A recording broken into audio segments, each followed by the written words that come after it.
오실화 여호와께 오직 그만이 나를 다스리네.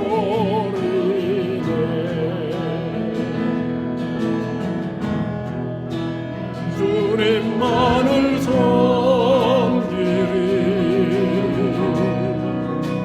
못된 마음 버리고 성령이여 내 영혼 충만하게 하소서. 주님 앞에 내 생명 드리리라.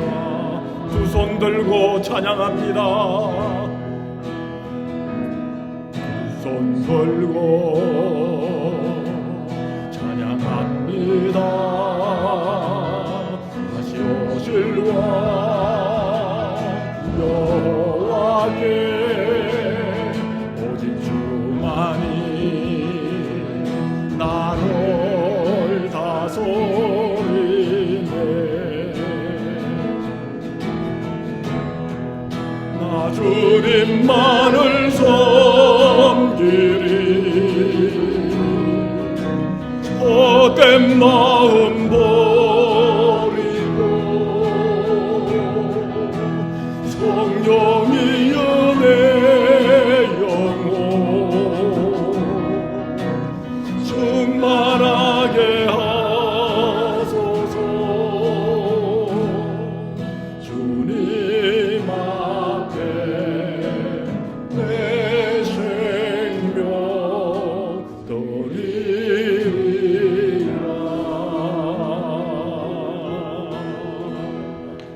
아멘. 할렐루야. 오늘 우리에게 주시는 하나님의 말씀은 마가복음 14장 32절로 42절에 있는 말씀입니다. 마가복음 14장 32절로 42절에 있는 말씀을 한 절씩 교독하시겠습니다. 그들이 겟세마네라 하는 곳에 이름에 예수께서 제자들에게 이르시되 내가 기도할 동안에 너희는 여기 앉아 있으라 하시고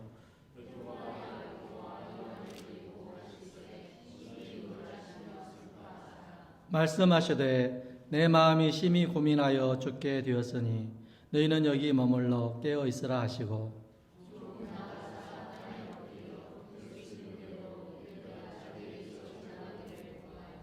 이르시되 아빠 아버지여 아버지께는 모든 것이 가능하오니 이 잔을 내게서 옮기시옵소서.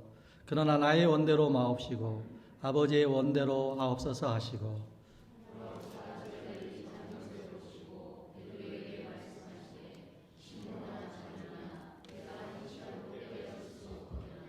시험에 들지 않게 깨어 있어 기도하라.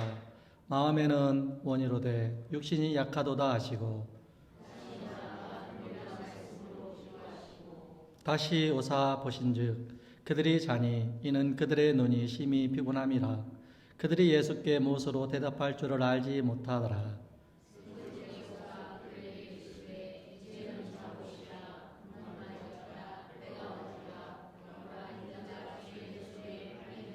같이 읽겠습니다. 일어나라 함께 가자.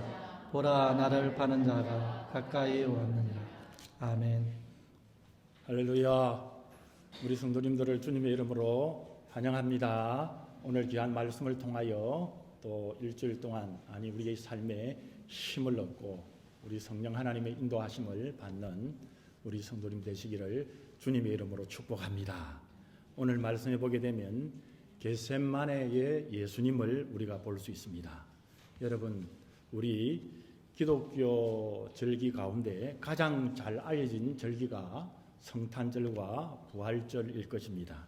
우리는 부활절 전에 이 40일 기간을 사순절이라 부르고 또 부활주일 한 주 전을 고난주일, 이 순환주일이라 이렇게 부릅니다.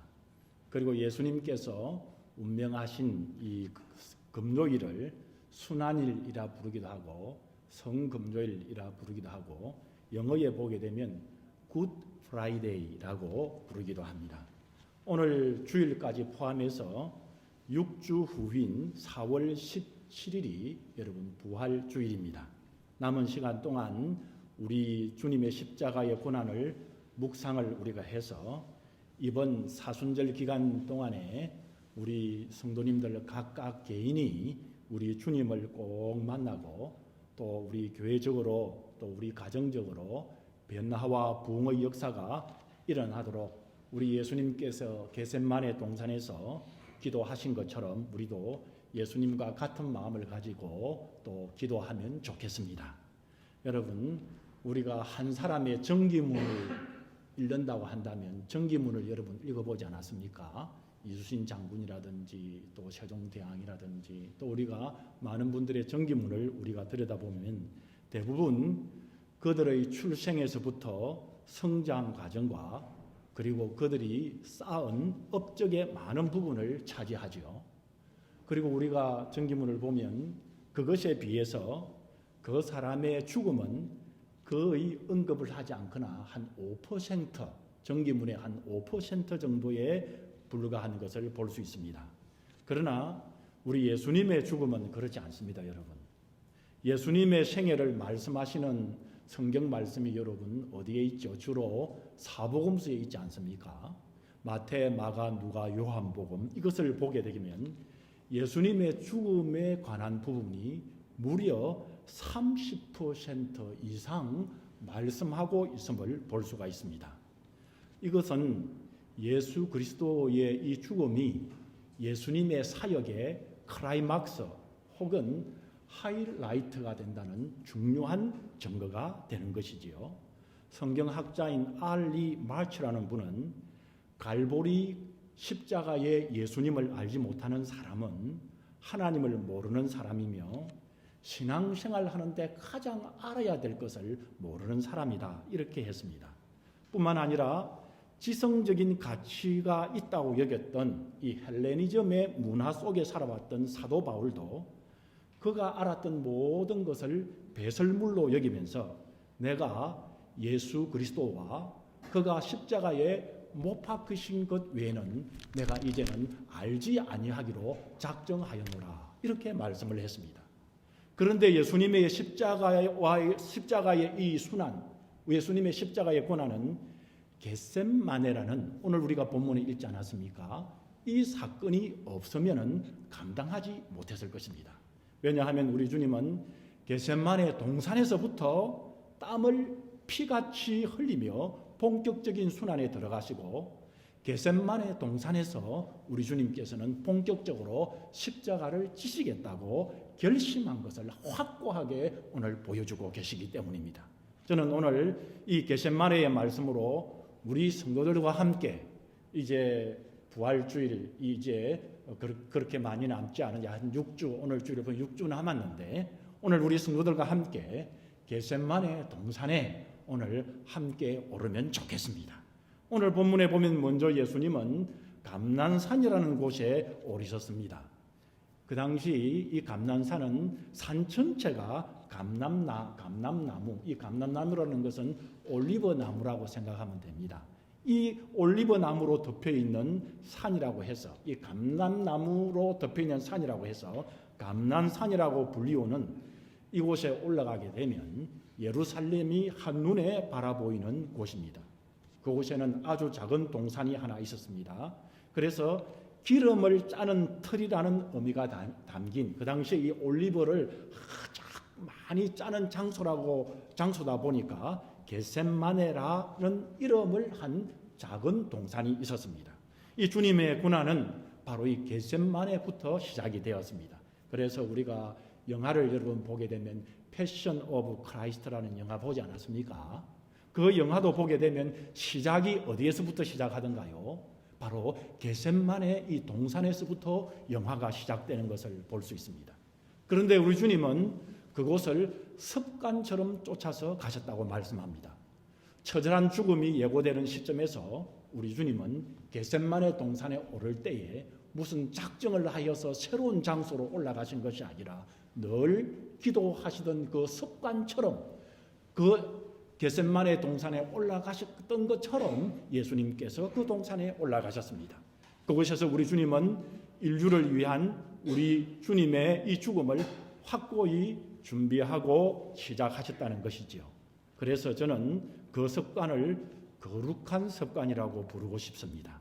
이 예수님의 거룩한 습관이 인류를 죽음에서 영원한 생명으로 주시는 십자가의 고난, 바로 이 하나님의 사랑을 이루게 하신 것이라는 것을 우리에게 말씀해 주십니다. 여러분, 이 습관이라고 하면 버릇처럼 반복되는 것을 습관이라고 하지 않습니까? 우리 사람들은 모두 다 습관이 있습니다. 또 어떤 분들에게는 좋은 습관도 있고 어떤 분들에게는 나쁜 습관도 있습니다. 그리고 한 사람에게 모두 좋은 습관만 있는 것이 아니라 한 사람 안에서도 좋은 습관이 있고 나쁜 습관들이 있습니다. 우리 직장인들이 읽어야 될 필독서 20권이라는 그 책 중에 한 권으로 선정된 100만 불짜리의 습관이라는 책을 보게 되면 사람의 성공과 실패의 95%는 바로 이 습관에 의해서 결정이 된다. 이렇게 이야기를 합니다. 이는 좋은 습관은 성공을, 나쁜 습관은 실패를 가져올 확률이 95%라는 것입니다. 여러분, 이런 말이 있지 않습니까? 생각은 행동을 낳고 행동은 습관을 낳고 습관은 운명을 바꾼다. 그렇게 이야기를 합니다. 그리고는 인격을 낳는다는 말을 하는 것입니다. 좋은 습관은 결국에는 좋은 인격을 낳아서 운명을 바꾸게 한다는 말씀인 것입니다. 그러므로 우리 부모들이 자녀들에게 물려줘야 될 가장 좋은 유산 가운데 하나는 좋은 습관을 물려주는 것이다. 여러분, 이렇게 듣지 않았습니까? 저희 부모님들은 제가 초등학교 때부터 새벽 기도에 나가는 것을 가르쳐 주셨습니다. 물론 그렇게 한다 할지라도 의지가 약했던 그때 기억을 해보면 이제 1월부터 5월까지는 따라 나갔지만은 6월부터는 점점 희미해지다가 다시 첫 해가 되면 1월부터 새벽 기도에 나가곤 했던 기억이 있습니다. 그리고 이제 새벽 기도에 갔다가 와서 바로 또 가정 예배를 드렸던 기억이 있습니다. 그때 가정 예배의 순서는 찬송 한 장 하고 또 성경 한 장 읽고 또 기도하고 주기도문하고 그랬던 기억이 있습니다. 아마 저는 목사가 되지 않았다고 해도 매일 드리는 가정 예배는 잘 모르겠습니다만은 제가 다니는 교회에 새벽 기도회가 있다면 새벽 기도회에는 참석할 수밖에 없을 것이라 생각을 합니다. 왜냐하면 저희 형제들 모두가 3남 5녀가 형제들이 있는데요. 제가 가만히 조사를 해보니까 모두 다가 평신도든지 뭐 교육자든지 사무든지 상관없이 모두 다가 지금도 새벽 기도회를 나가고 있더라고요. 좀 거리가 멀어도 새벽에 차를 타고 모두가 저희 형제들은 모두가 새벽 기도에 나가고 있더라고요. 어릴 적부터 하나님께 예배하는 좋은 습관은 어른이 되어서도 계속 만드는 것이라는 것의 한 예가 아니겠습니까? 혹 어릴 적에 부모님을 따라다녔던 자녀들이 교회를 떠났다가도 여러분 기회가 되면 다시 교회에 돌아와서 신앙생활하여 새롭게 될 확률이 처음 예수님을 믿는 사람보다 훨씬 확률적으로 굉장히 통계가 많다는 것을 한국 교회가 지금 증명해주고 있습니다. 어릴 적 부모님을 따라다녔던 이 자녀들 대부분은 이제 연세가 많아지고 또 인생의 의미를 깨닫게 되면 대부분 다시 교회로 돌아온다고 하는 것입니다. 그러나 교회를 떠나고 하나님을 떠난 시간만큼 그 사람에게는 너무나 손해가 되는 것입니다. 그렇기 때문에 우리가 방황하지 말고 계속 신앙생활 하는 것이 영혼에 손해보지 않고 영생의 상급을 받는 길임을 우리가 알아야 하는 것입니다. 여러분, 신앙생활 하려고 교회 나오는 것도 마찬가지입니다. 지금 내가 은혜가 안 된다고, 그리고 우리 사탄은 계속 공격을 하거든요. 또 시험에 들기도 하고 또 환경이 안 따라줘서 교회에 계속 나오지 않으면 여러분 어떻게 될까요? 계속 교회 나오지 않으면 어떻게 될까요? 말씀드리지 않아도 여러분들은 알 것입니다. 믿음에 큰 손해를 보게 되고요. 자칫 잘못하면 믿음을 완전히 잃어버리게 되는 것입니다. 그러나 오늘부터 교회 나오는 성도라고 해도 지금부터 어떤 상황과 환경에도 교회를 계속 출석하다 보면 우리 성령님께서 영적인 길을 열리게 하십니다. 그리고 영적인 눈을 뜨게 해주셔서 우리 성령님께서 꼭 붙들어 주시는 때가 있는 것입니다. 우리 성령님의 때, 하나님의 때에 내가 지금 은혜 안 된다고 해서 내가 교회 나가면 뭐하냐, 그것이 아니라 계속 교회에 출석하고 말씀을 듣고 찬양을 함께 따라 부르고 기도하다 보면 우리 성령 하나님께서 길을 번쩍 열리게 하셔서 영적인 눈을 크게 열게 하셔서 우리 하나님을 붙드는, 우리 하나님의 은혜를 받는 그날이 반드시 올 줄 믿습니다. 그래서 우리 주님께서 먼저 된 자가 나중되고 나중된 자가 먼저 된다고 하시는 말씀이 있지 않습니까? 그렇기 때문에 어떤 연세에도 불구하고 연세가 그분이 100세가 된다 할지라도 교회 나와 하나님의 은혜를 받을 수 있다는 것을 여러분 잊지 마시기를 바랍니다. 신앙생활의 좋은 습관은 신앙생활을 성공하게 하는데 95% 이상이 된다고 말씀합니다. 겟세마네 동산에서 주님이 체포되어 고난받기 불과 24시간 전에 감난산을 찾았던 것은 우리 주님의 거룩한 습관이 함께했기 때문이라고 말씀합니다. 사랑하는 성도 여러분, 사순절에 우리 기도하는 이 습관 있기를 원합니다. 우리가 매일매일 기도하는 습관이 십자가에 가까이 나가게 하는 습관임을 우리 예수님께서 보여주셨습니다.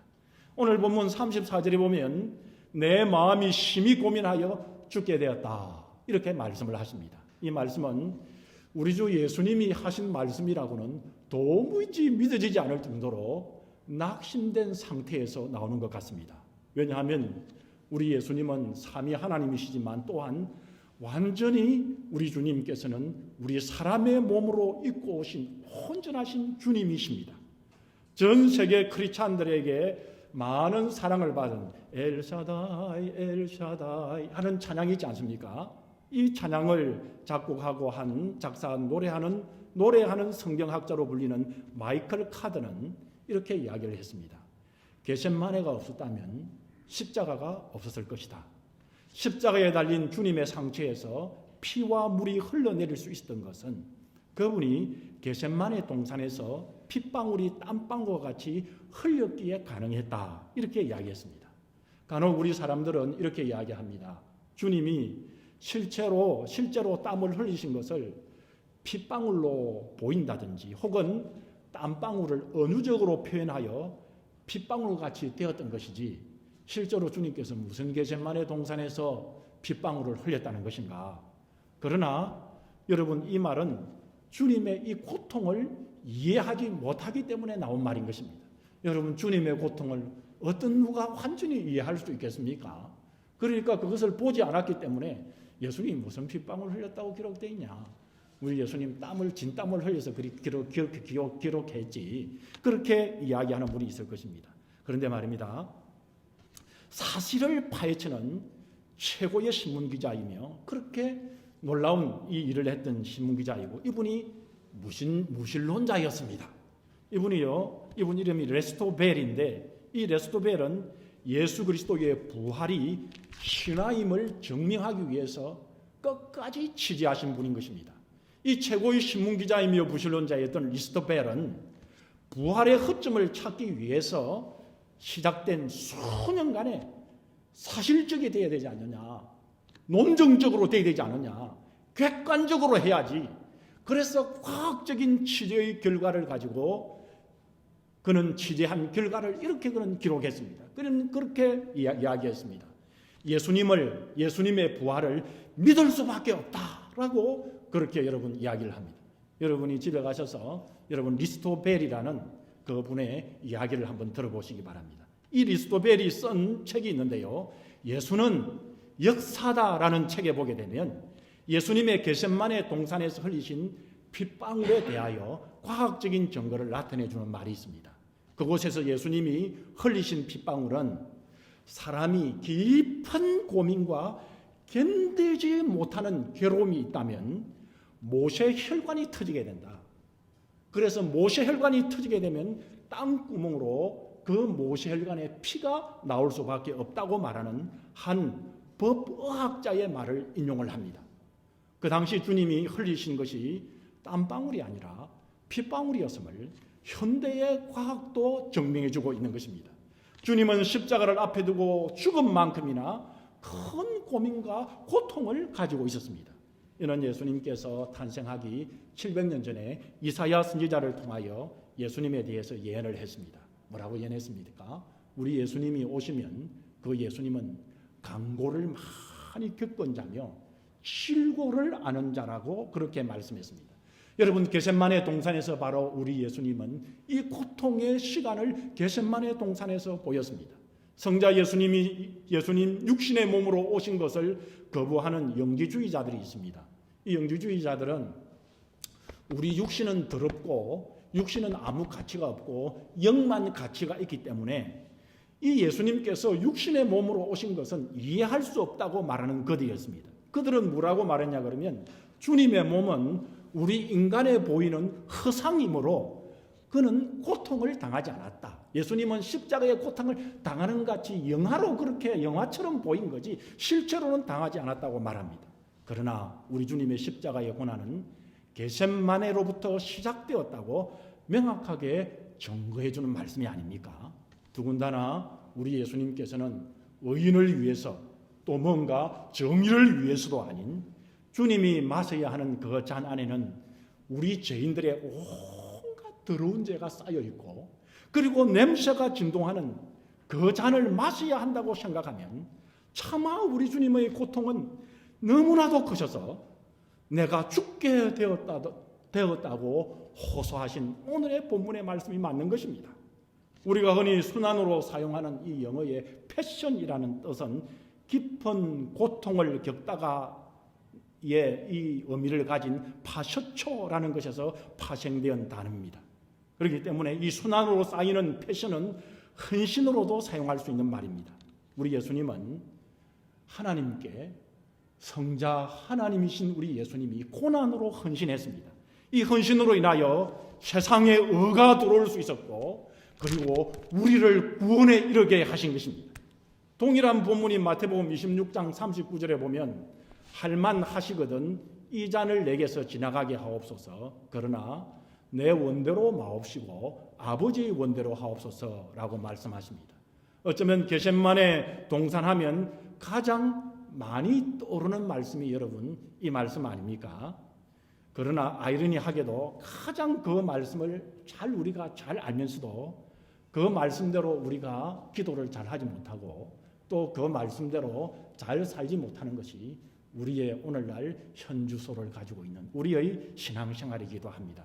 예수님께서 밤을 새워 기도하신 제목의 내용은 바로 이것이었습니다. 적어도 오늘 본문이 이렇게 말합니다. 물론 요한복음에 보면 제자들을 위해서 또한 기도했다고 말씀을 합니다. 그러나 가장 중심적이고 가장 힘든 기도는 바로 할 수 있거든 이 잔을 내게서 옮겨달라고 하는 기도였습니다. 그러나 우리 주님께서 무엇보다도 나의 원대로 마옵시고 아버지의 뜻대로 해달라고 기도했습니다.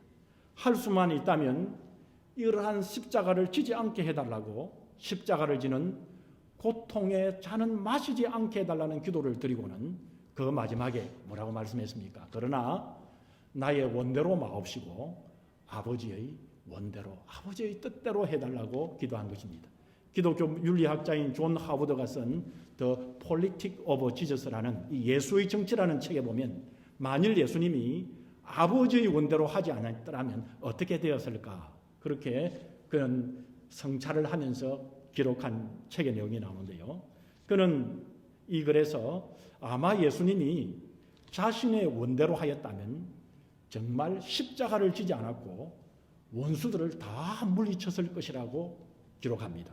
왜냐하면 요한복음 보면 우리 예수님께서는 베드로에게 뭐라고 이야기합니까? 하늘에 있는 12군단이나 되는 이 천사를 끌어내려서 이들을 다 썰어버릴 수 있다고 예수님께서 말씀을 했습니다. 이미 여러 차례 사탄과의 싸움에도 우리 주님께서는 승리하셨기 때문에 무난하게 극복했을 것입니다. 그러나 무엇보다 우리 주님께서 아버지의 원대로 아버지의 뜻대로 그렇게 기도하며 순종하지 않았다면 이 땅에 교회는 탄생하지 않았을 것이고 범우주적인 하나님의 구원의 역사는 이루어지지 않았을 것입니다. 그리고 오늘 여러분과 저는 하나님의 나라의 구원 백성이 또한 되지 못했을 것입니다. 단지 하나님은 유대인의 하나님으로, 우리 주 예수님은 유대인에서 탄생한 하나님의 아들로서 역사는 종지부를 찍어야 했던 것입니다. 그러나 하나님의 뜻에는 놀라운 인간 구원의 계획이 있었습니다. 그래서 어쩌면 하나님은 예수님이 그토록 괴로워하시며 통곡하시는데도 불구하고 우리 하나님은 등을 돌리고 계신지도 모릅니다. 예수님이 아버지라 불러도 성부 아버지 하나님은 대답도 하지 않으셨습니다. 그리고 돌아서 있는 그 시간은 참으로 고통스러울 시간이었을 것입니다. 그럼에도 성부 하나님은 뜻을 굽히지 않았습니다. 왜 그렇습니까? 이런 구원의 계획이, 여러분, 이 구원의 계획이요, 그냥 예수님이 탄생할 때 이 구원 내겠다, 우리 성부 하나님이 그런 것이 아니라 창세기 3장 15절에 창세기에서부터 여러분 이 구원의 계획이 계속하여 말씀하고 하나님의 뜻이 이루어질 것이라는 것을 말씀하지 않았습니까? 바로 그것이 예수 그리스도께서 이 땅에 오신 목적이었고 또 하나님께서 하신 약속이었고 또한 세상을 구원하시는 길, 곧 하나님이 원하는 일이었습니다. 그러한 뜻이 있었기 때문에 하나님은 성자 아들의 몸부림치며 울부짖던 부른 지점에도 가슴을 찢는 고통을 감내하시며 우리 주님, 우리 하나님께서 돌아서 누워 있었던 것처럼 보였던 것입니다. 그런데 그러한 마음을 우리 주님은 아시고, 우리 예수님은 아시고, 내 원대로 마옵시고 아버지의 뜻대로 행하는 기도로서 아버지의 마음을 성자 예수님께서 편안하게 해드렸던 것을 볼 수 있습니다. 그러나 우리의 기도는 우리 예수님의 이 기도와 사뭇 다른 것 같습니다. 여러분, 우리의 평소의 기도는 내가 목표를 정합니다. 그리고 그 목표에 하나님이 나를 따라오도록 고집하고 악을 쓰고 심지어는 우리 하나님을 협박까지 하는 것 같습니다. 그러다가 실제로 우리 기도대로 우리의 뜻대로 이루어지지 않으면 하나님께 서운함을 느낍니다. 그리고 하나님께 삐치고 그리고 하나님께로부터 돌아서려고 하는 우리의 발걸음들을 여러분 경험하지 않았습니까? 여러분 그렇게 하려고 하지 않았습니까? 그렇기 때문에 오늘 이 자리에 나오지 아니하는 성도들도 여러분 있는 것 아닙니까? 여러분 우리는 십자가 앞에 나가기 위해서는 먼저 겟세마네 동산에서 기도하신 나의 뜻대로 마옵시고 아버지의 뜻대로 하옵소서라고 하신 예수님의 기도의 모습을 우리 성도님들은 떠올라야 하는 것입니다.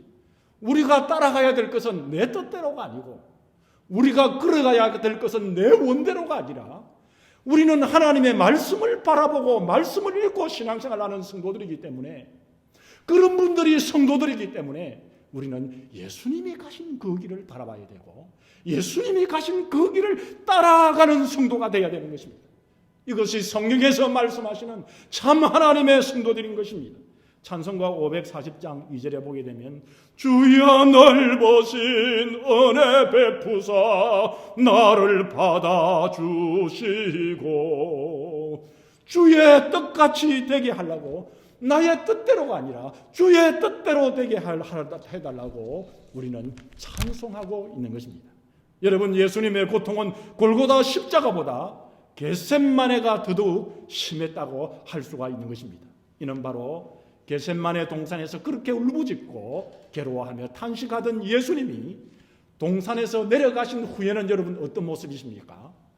동산에서는 처절하게 아버지 하나님께 너무나 이 십자가의 고통의 잔을 내가 마시지 않으면 안 된다고 했지만 그러나 겟세마네 동산에서 확고한 기도와 아버지의 뜻을 붙들고는 이제는 동산에서 내려가서는 우리 예수님께서 십자가를 지시는 그 과정에서 너무나 의연하고 태연하고 내가 그 십자가를 지고 가야 한다는 확고한 그런 놀라운 모습을 우리에게 십자가에 달리는 동안에도 마지막 그의 운명을 하시는 그 순간에도 우리에게 증명해 주지 않았습니까? 무엇보다도 예수님의 자신의 잘못이나 죄로 인함이 아니라 저 무도한 우리 인생들, 우리와 같은 사람의 죄를 홀로 지시기 위해서 다짐하시고 결단하시는 고통은 정말 이겨내기 힘든 것이었는데 그것을 어디에서부터 시작하셨습니까? 오늘 보니 겟셋마네 동산에서부터 시작하셨다는 것을 확고하게 우리에게 보여주십니다. 여러분, 우리들도 다 함께 겟셋마네 동산에서 우리 예수님과 함께하는 그는 기도의 시작이 되면 좋겠습니다. 어떤 기도였습니까? 우리 주님이 석간을 쫓아 기도하시며 겟셋마네 동산에 올라갔습니다. 여러분, 우리 주님과 함께 기도한 그 기도는 어떤 기도입니까?